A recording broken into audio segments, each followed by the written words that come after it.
কি করলেন এটা? আচ্ছা, এটা চা করে নিজের ক্লিক সা- করো। এইভাবে চায়ের মতো করে একটা কাপড় দিয়ে জাস্ট মুছে দিলে রান্না শেষে এটা সিম্পলি আবার প্রিভিয়াস এর মতো হয়ে আগের মতো যাচ্ছে। ক্লিন হয়ে যাবে। আপনি দেখলেন তো এখানে তো আপনি করতেছেন। তার না, এখানে দেখেন ওয়ালাইকুম সাহেব ভাই, কেমন আছেন? এই আলহামদুলিল্লাহ ভালো আছি। সাহেব ভাই, আমি তো আসলে এখন রেগুলার আপনাদের এখানে আসতেছি। হ্যাঁ, right. সো আমার কাছে যেটা মনে হয়, আমি আপনাদের এখানে আসার পরে টুকটাক কিছু ভিডিও করি বা করি। তো এটা আসলে আমি আমার মূল উদ্দেশ্য থাকে মানুষ বিষয়গুলো সম্পর্কে জানো। তো আমার কাছে এখন র্যান্ডমলি বেশ ফোন আসছে এবং মানুষ অনেক জানতে চাচ্ছে আসলে কোর্সটা কি। তো আমার কাছে মনে হয় এটা সব থেকে সুন্দর একটা উত্তর আপনি আমাকে দিতে পারবেন। আর আমার যারা অডিয়েন্স আছে তারা সবাই এই উত্তরটা জানার অনেক আগ্রহ করে বসে আছে আর কি অনেকটাই।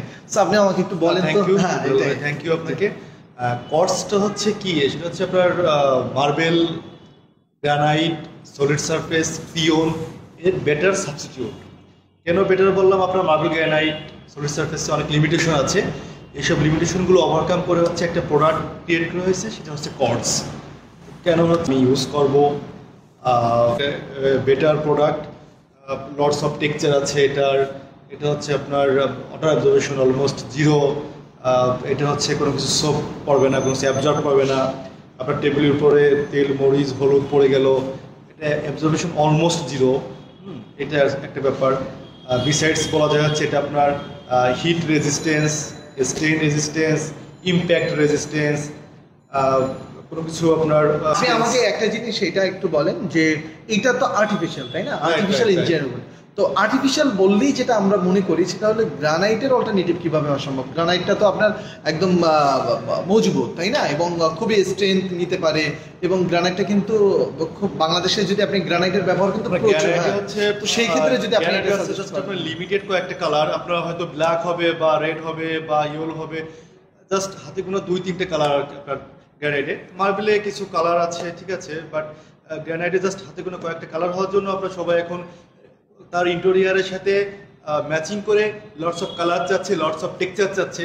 এটা আপনার ন্যাচারাল প্রোডাক্ট থেকে কোনো পসিবল না। এটা কর্স হচ্ছে আপনার 100 আপনার কালার আছে, টেক্সচার আছে, আপনি আপনার ইন্টেরিয়রের সাথে ম্যাচিং করে সেটা নাইলে এটা অ্যাডভান্টেজ হলো না, এটা ঠিক আছে। একটা কিন্তু কিন্তু আমাকে স্ট্রেংথের ব্যাপারটা বলেন। যেমন আমরা যদি এখানে চপিং করি তাহলে স্ক্র্যাচটা কেমন আসে? স্কেচ একেবারে রেজিস্ট্যান্স, স্কেচ পড়বেই না আপনার। না, একটা হলো রেজিস্ট্যান্স মানে কি, আপনি কিছু না কখনো পড়বে। আর একটা হলো কি, আপনি যখন ধরেন এখানে আমরা চপিং করলাম, তো চপিংটা চপিং করলে কোনো আপনার কর্জে কখনোই আপনার স্কেচ পড়ে না। মার্বেলে তো পড়েই, ইভেন গ্রানাইটে আপনার প্রচুর আপনার নাইফের স্কেচ পড়ে যায়। আচ্ছা আচ্ছা।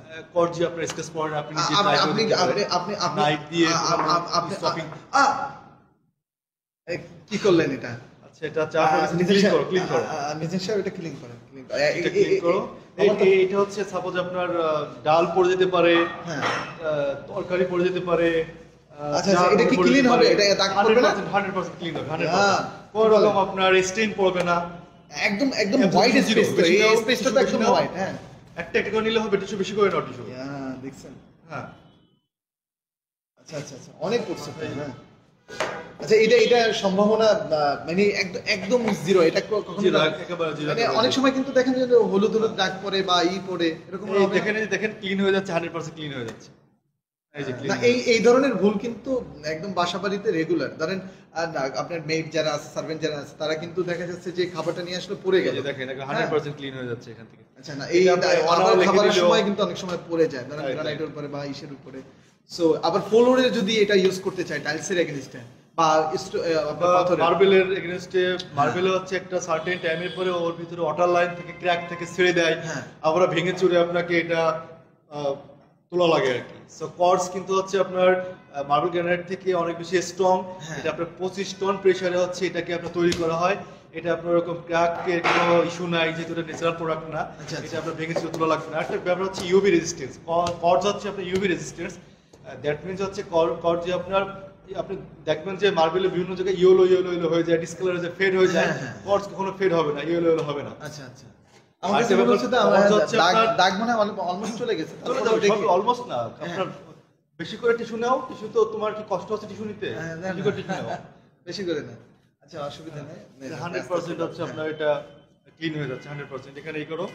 আর আচ্ছা আচ্ছা, আপনার কর্সটা হচ্ছে আপনার নন পরাস ম্যাটেরিয়ালস। আচ্ছা, নন পরাস হচ্ছে আপনার মার্বেল গ্রানাইট যদি আপনার মাইক্রোস্কোপ দিয়ে দেখেন, ভিডিও